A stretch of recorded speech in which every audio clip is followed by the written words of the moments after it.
রুমিন ফারহানারা খুব কষ্ট পায়। আওয়ামী লীগের জন্য খুব কষ্ট পায়। কেন? ফজলুর রহমানরা তারা আওয়ামী লীগের নেতা ছিল, আওয়ামী লীগের ছাত্রলীগের নেতা ছিল। তারা কষ্ট পাবেই। আমরা কেন কষ্ট পাবো? আমরা তো আওয়ামী লীগের বিচার চাচ্ছি। আওয়ামী লীগের বিনাশ চাচ্ছি না, বিচার। আওয়ামী লীগের পুনর্বাসন, আওয়ামী লীগের প্রত্যাবর্তন জনগণ চায় না। এটা আমরা দেখেছি। নুরুল ঘটনা দেখেছি, বিভিন্ন ঘটনা দেখেছি। আদালতের ডিম নিক্ষেপ, ঘৃণা, মানুষের ঘৃণা প্রকাশ। এই কি আওয়ামী লীগের সাথে আতাত করা, আওয়ামী লীগের সাথে ধান্দা করা, আওয়ামী লীগকে সহানুভূতি প্রকাশ করা ভুলে যান। কোন গণতান্ত্রিক ব্যবস্থা, কোন গণতান্ত্রিক রীতিনীতি, কোন কিচ্ছু শিষ্টাচার আওয়ামী লীগের জন্য যে ভূমিকা পালন করতাম। আমার যতটুকু কণ্ঠস্বর আছে, যতটুকু আমাদের রিচ আছে, আমার পেজ-টেজতে, সেটা কিন্তু ৫ই আগস্টের পরে কিন্তু আমি পরিবর্তন করেছি। আমি আওয়ামী লীগের দুঃশাসনের চিত্র, তাদের নেতাদের সীমাহীন বল্গাহীন কথাবার্তা, শেখ হাসিনার অনেক খুবই লজ্জাস্কর উনি মানুষের সাথে আচরণ করতেন। এগুলো নিয়ে কিন্তু আমি তাদের ভিডিওগুলোই আবার দিই। এবং লক্ষ, লক্ষ আপনার মিলিয়ন, মিলিয়ন মানুষ এগুলো দেখে এবং মন্তব্য করে। আমি তাদের মধ্যে একটা অ্যাওয়ারনেস সৃষ্টি করতে চাই। যে ভাই আওয়ামী লীগ কতটুকু ছিল, কি ছিল এবং আওয়ামী লীগকে কেন আসতে দেওয়া যাবে না।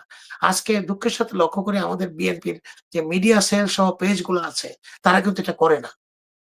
কেন করে না? কি কি আলোচনা হয়েছে? আওয়ামী লীগকে কেন তারা সফট ভাবে দেখছে?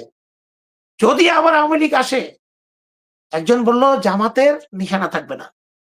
বিএনপির নাম নিশানা বাংলাদেশের মধ্যে থাকবে না, রাখবে না। আরেকবার যদি আওয়ামী লীগ ক্ষমতায় আসে, তারা ভারতের তত্ত্বাবধানে চিরস্থায়ীভাবে তারা এই কমিউনিস্ট টাইপের শাসন জারি করবে। আমরা তো সব শেষ। এবং নতুন প্রজন্মদেরকে তারা আর কোনদিন কথা বলতে দেবে না। বিএনপির নাম নিশানাও তারা রাখবে না। যতই তারা বলুক যে আমরা বিএনপির সাথে একসাথে, তারা এখন দুর্বল, তারা যেন ঢোকার জন্য বলছে। আমি বিএনপির প্রত্যেকটা নেতাকর্মীকে অনুরোধ করব, দয়া করে আওয়ামী লীগকে কোন সুযোগ দেবেন না। সে আর্থিক নিয়ে হোক, আর তাদেরকে দয়া করে হোক, করবেন না। নিজেরা ধ্বংস হয়ে যাবেন। তাকিয়ে দেখেন ইলিয়াস আলী কোথায় আজকে, চৌধুরী আলম, আমাদের এত নেতাকর্মী গুম, খুন, অনেকের জীবন নষ্ট হয়ে গেছে, অঙ্গহানি হয়েছে, ২,০০০ এর বেশি লোক মারা গেছে ১ মাসের ভিতরে, মেরে ফেলেছে আমাদের দেশের বাচ্চা ছেলেদেরকে। এগুলি ভুলে যাবেন না। কোনোভাবে আওয়ামী লীগকে সুযোগ দেওয়া যাবে না। এরা এদের ভিডিও করুক, আমরা এগুলা প্রচার করব, মানুষ দেখবে, দেখে মানুষ গালি দেবে। হাবিবুল আউয়াল এবং নুরুল হুদার অবস্থা দেখেও যদি কারো মনে সন্দেহ থাকে যে আওয়ামী লীগ আবার আসবে, বিএনপি তাদেরকে আবার সফট ভাবে সফট আওয়ামী লীগ আনবে এবং ক্লিন আওয়ামী লীগ আনবে, এই দায়িত্ব নিবে। এই দায়িত্ব থেকে আপনারা বিরত থাকেন। আপনারা লজ্জায় পড়বেন এবং নিজেদের ছালা সব যাবে একসাথে। সব যাবে। এখন মেয়র হয়েছেন, আপনার কোর্টের রায়ে এটা শেষ না। সামনে নির্বাচন হবে। আওয়ামী লীগের টাকা, আওয়ামী লীগের পেশিশক্তি, এগুলো এখন আপনারা যদি তাদেরকে দমন না করেন, তাদেরকে ধরিয়ে না দেন, তাদেরকে আপনারা ব্যবস্থা না নেন, এরা আপনাদেরকে খেয়ে ফেলবে। যেভাবে করে ১৬ বছর ধরে আপনারা রাস্তায় নামতে পারতেন না। ১৬-১৭ বছর ধরে নিদারুণ কষ্টে আমরা ছিলাম। আমরা আর চাই না। এনসিপি সহ যারা আছে প্রত্যেককে বলি, আপনাদের স্ট্যান্ড বজায় রাখেন। জামাত, বিএনপি ২ টা একত্রবদ্ধ হয়ে আওয়ামী লীগের ফ্যাসিস্ট বিরোধী শক্তিকে প্রতিহত করতে হবে।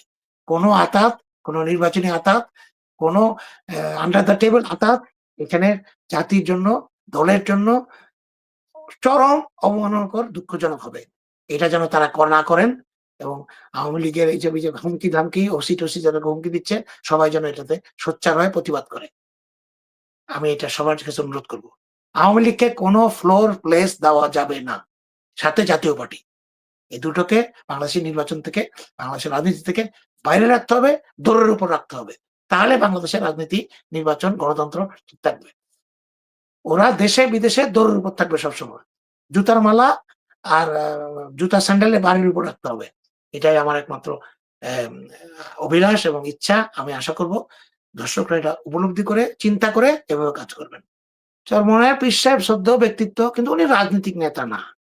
উনি দল করলেও উনারা আলেম, পীর, ওনাদের সমর্থক আছে, ওনাদের মুরিদরা আছে। উইথ অল রেসপেক্ট, আপনারা যেভাবে রাজনৈতিকভাবে নিজেদেরকে প্রাজ্ঞ এবং বিজ্ঞ মনে করছেন, এটা অনেক সময় ভুল হতেও পারে। বিএনপি একটা দীর্ঘদিনের একটা দল, রাষ্ট্র ক্ষমতায় ছিল, কাঠামোগতভাবে বিএনপি রাষ্ট্র পরিচালনায় অভিজ্ঞ। সেই হিসেবে আপনার বিএনপির দায়িত্ব অনেক বেশি। ছোটখাটো দলগুলো লাফ দিয়ে একটা জিনিসে রাজি হয়ে যেতে পারে। ঠিক আছে, চলো, চলো, ঠিক আছে, ওকে, নো প্রবলেম। এটা ঠিক আছে। বিএনপি তো সেটা করতে পারে না। বিএনপিকে অনেক চিন্তা ভাবনা করে, ভবিষ্যতের দেশের চিন্তা করে এবং দেশের মানুষের চিন্তা করে, ভবিষ্যৎ চিন্তা করে সিদ্ধান্ত নিতে হয়। এজন্য হয়তো বিএনপি জিনিসগুলোতে একটু আলোচনার জন্য এটাকে বলে যে, "ঠিক আছে, না, এটা আমরা এই মুহূর্তে রাজি না। এটা নিয়ে আলোচনা করে আরো একটু কিছু চেঞ্জ করা যায় কিনা?" এইজন্য বিএনপি এটা বলে। এতে করে যে আমি একটা জিনিসের ১,০০,০০০ লোকের মধ্যে যদি আমি একটা জিনিসের প্রতিবাদ করি যে এই জিনিসটা ঠিক না, ৯৯,০০০ লোক যদি বলে যে না, ৯৯৯ জন বলে যে এটা ঠিক। এটা এরকম হতে পারে, আমি ঠিক, ওরা রং। হতে পারে। তারা সবাই ভুল একসাথে দিতেও পারে। কিন্তু আমি বললেই যে এটা ভুল হবে, এটা ঠিক না। এটা বিবেচনা করতে হবে, গবেষণা করতে হবে এবং আলোচনা করতে হবে। এমন কিছু নাই পৃথিবীতে যেটা আলোচনার টেবিলে সমাধান করা যায় না। অবশ্যই সমাধান করা যায়, কিন্তু দৃষ্টিভঙ্গি পরিবর্তন করতে হবে। ৫ই আগস্টের পরে সবাইকে একটু নড়েচড়ে বসেন ভাই। বিএনপিকেও বলি, জামাতকেও বলি, সবাই। নতুন যারা এসছে তাদেরকে একটু স্পেস দেন। ইসলামী দলগুলো তো নতুনদেরকে বেশি স্পেস দিচ্ছে না। জামাত ইসলামী ছাড়া ওখানে বাকি তারা কেউ রাজনীতি করে না। হেফাজত ইসলামী রাজনৈতিক দল না। হেফাজত ইসলামী হলো একটা ইসলামিক ওয়াচডগ।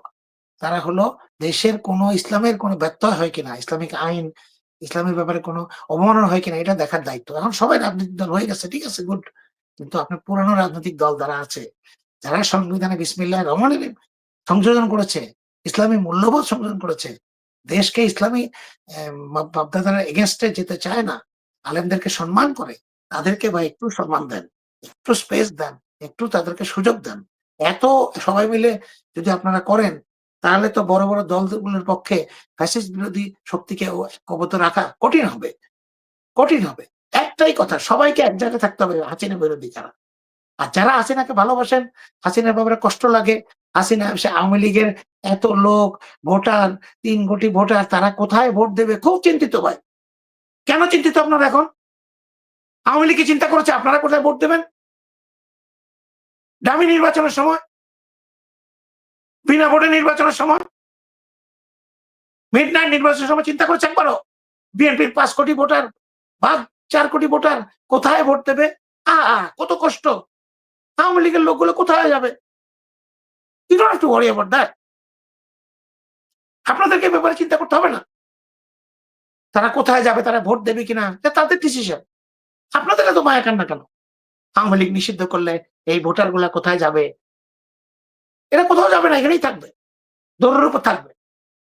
আস্তে আস্তে আওয়ামী লীগকে মত পরিবর্তন করে অন্য দল সাপোর্ট করবে বা কিছু করবে না। নিরপেক্ষ থাকবে। এটাই হলো এটা হলো নিষ্ঠুর বাস্তবতা। এটা মেনে নেন। খামাকা ভাই, মায়ের চেয়ে মাসির দরদ বেশি। আওয়ামী লীগের জন্য সহানুভূতি দেখানোর রুমিন ফারহানারা খুব কষ্ট পায়। আওয়ামী লীগের জন্য খুব কষ্ট পায়। কেন? ফজলুর রহমানরা তারা আওয়ামী লীগের নেতা ছিল, আওয়ামী লীগের ছাত্রলীগের নেতা ছিল। তারা কষ্ট পাবেই। আমরা কেন কষ্ট পাবো? আমরা তো আওয়ামী লীগের বিচার চাচ্ছি। আওয়ামী লীগের বিনাশ চাচ্ছি না, বিচার এবং স্থগিত এবং কর্মকাণ্ড নিষিদ্ধ। হিটলারের নাজি দল যদি আজকে ৭০ বছর নিষিদ্ধ থাকতে পারে, আওয়ামী লীগও নিষিদ্ধ থাকবে। যদি ভবিষ্যতে বাংলাদেশের জনগণ আওয়ামী লীগকে ভালোবেসে আবার আনতে চায়, সেটা ভবিষ্যৎ প্রজন্ম, ভবিষ্যৎ জনগণ ডিসাইড করবে। এই মুহূর্তে ২০২৫ সালে, ২৬ সালে, এই সময় ২৭ সালে আওয়ামী লীগের ফিরে আসার কোনো সুযোগ নাই। কোনো সুযোগ নাই। প্যারোলের সুযোগ হয় ২৫ বছর পরে। যাবজ্জীবন হলে ৬০-৭০% সময় পার হওয়ার পরে প্যারোল এপ্লাই করতে পারে। আওয়ামী লীগের তো এখনো বিচারও শুরু হয়নি, জেলও হয়নি, ফাঁসিও হয়নি। তবে এখনই আপনারা মাফ করতে চান কেন? আপনারা মাফ করতে চান, মাফ আপনার পার্সোনালি করেন যে, আমরা তো মাফ করব না। দেশের জনগণ মাফ করবে না। দেশের জনগণ চায় না। বিনা বিচারে, বিনা ব্যবস্থায় আওয়ামী লীগের পুনর্বাসন, আওয়ামী লীগের প্রত্যাবর্তন জনগণ চায় না। এটা আমরা দেখেছি। নরনারায়ণের ঘটনা দেখেছি, বিভিন্ন ঘটনা দেখেছি। আদালতের ডিম নিক্ষেপ, ঘৃণা, মানুষের ঘৃণা প্রকাশ। এই ক্রিমিনালদের প্রতি মানুষের যে সীমাহীন ঘৃণা, এটা আপনাদের মলম দেওয়ার কে? আপনারা কেন মলম দেন? ওরা তো আপনাদেরকে কখনো মলম দেয়নি। আমাদের তো বাপ-মা মারা গেছে, দাফন দিতে পারেনি বাংলাদেশে। ১৫ বছর দেশের মাটি দেখেনি, ১৬ বছর। তখন তো দেখি আপনাদের কোনো কষ্ট লাগেনি। আওয়ামী লীগের নেতারা কোনদিন বলেনি, এই লোকটা মা-বাবা দাফন দিতে পারে না। খুব কষ্ট লাগে। তারা আসতে দাও। তখন তো বলেননি। এখন কেন বলেন? এগুলা ভুলে যান। আওয়ামী লীগের সাথে আতাত করা, আওয়ামী লীগের সাথে ধান্দা করা, আওয়ামী লীগকে সহানুভূতি প্রকাশ করা ভুলে যান। কোন গণতান্ত্রিক ব্যবস্থা, কোন গণতান্ত্রিক রীতিনীতি, কোন কিচ্ছু শিষ্টাচার আওয়ামী লীগের জন্য প্রযোজ্য না। আওয়ামী লীগের জন্য প্রযোজ্য হলো কঠোর বিচার এবং তাদের ব্যবস্থা, তাদের শাস্তি। এটাই হলো তাদের জন্য গণতান্ত্রিক ব্যবস্থা। ধন্যবাদ। সবাই বাংলাদেশকে ভালোবাসেন, বাংলাদেশকে মাথা উঁচু করে দাঁড়াতে দেন। বাংলাদেশের গণতন্ত্র যেন সুশক্ত হয়, দেশের জনগণের প্রতিষ্ঠিত সরকার যেন বাংলাদেশের কল্যাণে কাজ করে যায়, বাংলাদেশকে সামনের দিকে এগিয়ে নিয়ে যায়। এই আশা নিয়ে, এই আকাঙ্ক্ষা নিয়ে বিদায় নিচ্ছি। ধন্যবাদ।